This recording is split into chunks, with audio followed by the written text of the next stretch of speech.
Welcome to another episode of Afterthought as we kind of look at Pastor Dan's sermon from Sunday from 2 Kings chapter 6. And we're going to be kind of speaking to that. The 3 points Pastor Dan had brought out from this passage, the fact that God can. Mm-hmm. That should bring great comfort. God cares, but just because he cares and he can doesn't necessarily mean that he will. So, brother, do you want me to read the passage or do you want to read it? Yeah. All right, I'll read it. 2 Kings chapter 6. Now the sons of the prophet said to Elisha, "See, the place where we dwell under your charge is too small for us. Let us go to the Jordan, and each of us get there a log, and let us make a place for us to dwell there." And he answered, "Go." Then one of them said, "Be pleased to go with your servants." And he answered, "I will go." So he went with them, and they came to the Jordan. They cut down trees, but as one was felling a log, his axe head fell into the water, and he cried out, "Alas, my master, it was borrowed." Then the man of God said, "Where did it fall?" When he showed him the place, he cut off a stick and threw it in there and made the iron float. And he said, "Take it up." So he reached out his hand and he took it. Now, I think what Dan did yesterday in the sermon from these passages, what really caught me right off the guard is, he kind of brought out what preceded this chapter, the amazing things God did, and what preceded after. Right. I mean, these are pretty phenomenal things that God did amongst his people. Right. But couched in that is this little episode about a few guys. Yep. Their house isn't large enough. They asked Elisha if they can go build another house. He grants them permission. Right. And then they go out and they lose an axe head. It was borrowed, but it was an axe head. And Elisha recovered it from them. A very simple story. Yeah.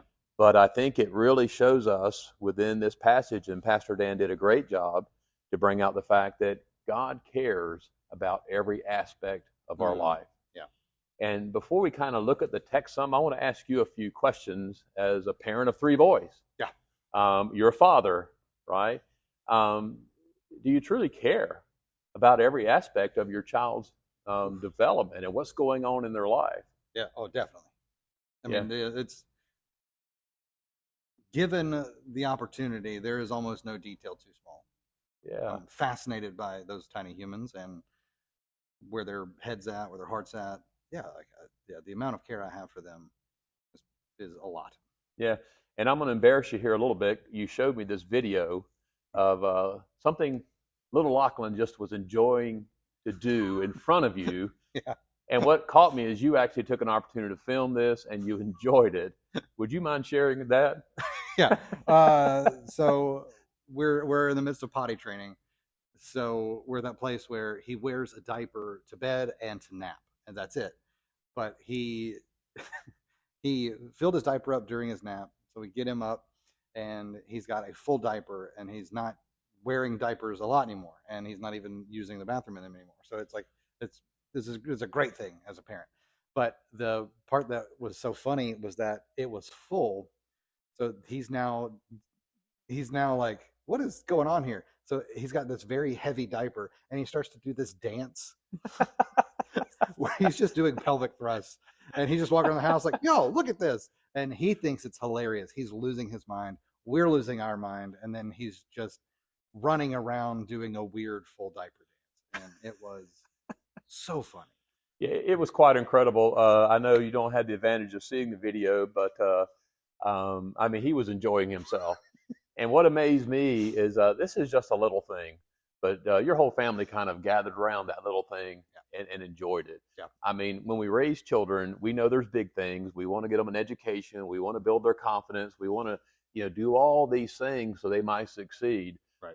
But here, I just think from a father's standpoint and from a family standpoint, you just invested your time in getting involved with this little thing. Yeah. You didn't let it pass without celebrating it with him. And I know, and to some folks, that might be kind of gross, right? It's definitely gross.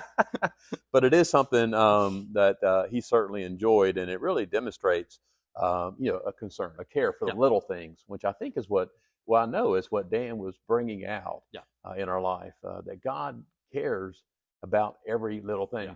Does he care about food on our table? I mean, more so than the sparrows and the flowers. Yeah. Yeah, absolutely. I mean, our career options, all these big things in life. But you think it ever enters the life of a believer that this is just too small to bring Mm. before the Lord? I mean, this is just, Yeah. if God is the creator and all power and all knowledge, and I'm just concerned about my yard, for instance. Do I really want to ask? Is God really interested in Yeah. what I think about my yard? Yeah. Well, I mean, and that speaks to something that I think it's a sneaky backdoor thing that sounds like humility. Like, I'm not going to take that to God because that's silly and trivial. Right. So the amount of love that I have for my children is directly correlated with the amount of details that I care about. Hmm. Now, I am limited, so I'm not able to care about every little thing in their world, and I have demands that take me elsewhere, and I can't just like watch them all the time. But my capacity to care, if my kids had something big that they didn't tell me that they were struggling with or dealing with, or say they were getting bullied at school, and they didn't bring it to me because they were like, "Well, Dad, you're so busy." Yeah, exactly. And it's like, how often is it that we as believers, we're kind of insulting God's capacity? Yeah. So not just his intent, like he wants to love and he wants to care, his compassion, his patience, all of that. But then also it's just really his capacity to care is infinite, whereas ours is very restrictive. And we then try to, oh well, these little stupid things. Hmm. Now, right? Like, so like that's I think a big part of the wrestling that I have in the regular everyday moment, and that Latin term coram Deo, right? It's the idea that God's always watching and he's Hmm. always there. And it's like part of me then sinfully wants to take that thought and then turn it into a thing where like, well, God, are you going to bless me with that parking spot? Right. And then it gets weird. Yeah. But I think what to your point, yeah, I think that there is this sneaky thing that can happen whenever we don't believe that God cares about the big stuff and the little stuff. And it's almost a thing where you have to betray a little bit of his character in order to believe that. Or Yeah. at least that's what. Yeah. No, and there's a song. I mean, it's one of the songs I listen to during my quiet time. But part of that, it kind of addresses this. Mm-hmm. The words in that song say, "I know you as a father, Mm. and I know you as a friend."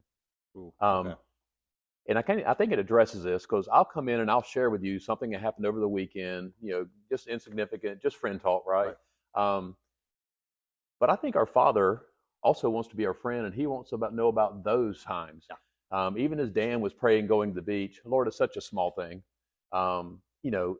But if you would help me find my phone, that would be awesome. Yeah. And I thought really the way Dan built it up is, well, this story's going to end well. He's going to go out there, and Yeah. the waves are going to bring the phone right to his hand, Or the glasses. Yeah, huh? The glasses. Oh, I'm sorry, glasses. Yeah. Phone. Yeah, he was using his phone to try Right. to find it. But yeah, the glasses were going to surf in on the Yeah. wave and be handed it, and He's gonna holding enjoy it. I thought it was so cool, and he said, and I didn't find them. Yeah. So, but again, I think the whole point here, and brother, just as a father with your children, you're Yeah. concerned about everything that goes on in our life, the big and the small. We want them to bring everything before us, and I think that speaks to the friendship aspect that we have with our Creator. Yeah. He is not only our Father and has a great deal of interest in our life, but He cares about every little aspect. Yeah.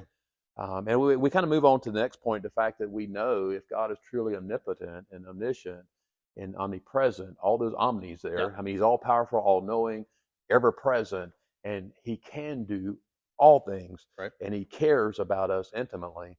That ought to give us great comfort. Yeah. But let me ask you this, going back to your role as a father, God He's all those omnipotent things, Right. and He certainly cares. But as a father, do you see your children getting in situations where you take a hands-off approach? Ooh. Yeah. Yeah. There's quite a few times where like Sarah and I have let them not hurt themselves, but hurt themselves.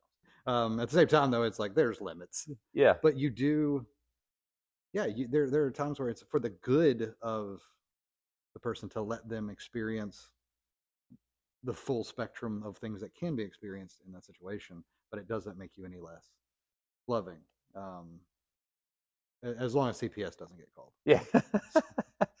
No, so you will allow your children knowing you could swoop right in, Yeah. that you care for them, Yeah. and you have all the power to come into whatever they're involved with and rescue them from any harm. Yeah. But there is times as a parent you let them kind of go through that, Yeah. as possibly a learning experience. Right. Wow. Yeah. Right? Wow. So the last point Dan brought out, that God cares for us and he can, but doesn't mean he always intervenes. Yeah. But the comfort I get from that is we go to Romans 8:28, right? Right. All things Yeah. work together for good to those who love God and who are called, according to his purpose. So we need to understand, as our Father, he is going to allow us to go in certain directions, I think ultimately to cry out to him and experience him saving us, or to learn and to grow. Even from failure, we can learn. Even from failure, we can learn. God, we know he never leads us to sin or directs us to sin, but can God use our mistakes in a way that'll, one, will experience his power to forgive, but also more clearly understand why he places guidelines and principles that we're to live our life by. Would you agree with that? Totally. All right, so let me flip it. Okay. So we've got the position of what we saw in 2 Kings, where the prophet saves the day, and the thing that was being requested is then delivered. Yeah. Miraculously. Yep. Like the capacity of God to do a miraculous thing, to restore the person's honor for taking care of the thing well, and the person who lent it. Like, so the grace is visited upon two houses now. What about when God doesn't? Yeah. What do you do when you're deeply desirous of something, but then honestly and genuinely disappointed? Yeah. Well, I think we have an example of that in the New Testament. The Apostle Paul, I think, arguably a significant early church father, wrote most of the New Testament books. We don't know what the affliction he had. We don't really know for sure what it is. We can speculate. Right. But it was to the point that he pleaded with God 3 times. Right. Lord, and I can only imagine what his prayer was. I could be so much more effective if you would remove this affliction. Right. In his mind, I can be so much, Lord, just remove this affliction. We don't know what that was. Right. But it hindered him enough where he brought it before the Lord 3 times. Yep. And what was the answer God gave him? My grace is sufficient. Yeah. I'm not going to heal you of this, but you're going to find that my grace is sufficient. Yeah. That's powerful. That's powerful. Thinking about John the Baptist in prison, soon to be beheaded, probably very cognizant of the fact that his end is coming, or he sees where things are going. He's a savvy guy. And he reaches out to Jesus and says, are you the one we waited for? Almost in a sense of like, I have hope and I have desire that you're going to rescue me. And then Jesus reads back to him the prophecy, but he doesn't include the part that says, and set the captives free. Wow. And it's like, oh, wow. Yes and no. Oh, yeah. And that's why, like, the story that Dan used of Shadrach, Meshach, and Abednego, I do remember reading that as a young Christian when I was first saved. And it was, even if God doesn't save us, he's still good. And in my head, as a young kind of, that whole like Philippians, I can do all things through Christ who strengthens me, like mentality of like, I'm going to win. A lot of the world was probably in my thinking of that. And I had no way to come at Shadrach, Meshach, and Abednego. Right. And I didn't know how they could say, well, if you get burnt up in a furnace, that isn't good. How is God good if he lets you go through that? And I could not rationalize that thing. And yeah, what you're talking about there is just Paul asking probably looks different than our asking. Yeah. Like there's probably a little more going on there. Maybe not, but it's a thing where like, yeah, he had to walk away disappointed. Yet what was the comfort? And that's such a perfect thing, is my grace is sufficient for you. Yeah. So he then had to believe something that in that moment was hard to believe. Absolutely. From his perspective, I could be so much more effective, I think. Yeah. But I think from God's perspective, no, I'll use you right where you're at.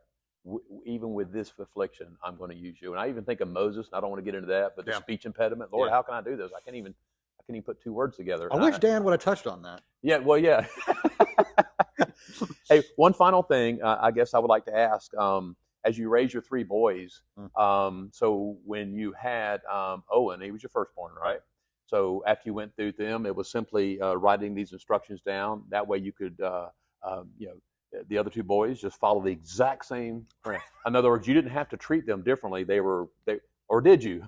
Did you have to treat each individual child differently? Oh yeah, yeah. So I get what you're getting at there. Yeah, for sure. The game plan changes by the minute per person, Yeah. and even that person by the hour. Yep. Like it's yeah. And the reason I asked that question because we had this thing where Elisha threw a stick in the water. Yep. I mean, why couldn't God have just? Why couldn't He just said, "God, get the axe out of the water"? And I think that we see the mystery of God and how He does. You know, why did Jesus spit in mud and put in the eye? I don't know. But the Creator of all the universe has many resources at His disposal, and I don't think what God does in your life, we should look for the same way that He's going to work in my life. It's going to be different for the same end purpose, our sanctification. But it's great that we have a Father that may treat us differently with the same end goal in mind, and that's Christ-likeness. How hard is it to take the character and nature of God that is consistent, but also He expounds upon all things infinite? So, like somebody to be like, yeah, God doesn't speak in a burning bush. You're a little crazy right now. And it's like, we've never had God speak in a burning bush. And then honestly, we've not had Him do that we know of since then. So that's a pretty reasonable argument. Yet God has the ability to do things one time that He's never done before, but yet He also won't contradict His character. And it's like, I've got to hold on to some mystery. Yep, absolutely. And ultimately, I think Paul wrote it well in Romans, the just shall live by faith. I mean, ultimately, we live by faith in God. Do you want me to close out, or do you want? Yeah, no. Okay. That's well, just kind of reviewing. I think Dan did a marvelous job bringing this passage, this really kind of obscure thing, in the midst of all these magnificent things God's doing. He demonstrated that He cares even about the little things, and that He can do some miraculous things in a variety of different ways. His methods are unlimited, but the ultimate goal is that He is glorified at the end of the day.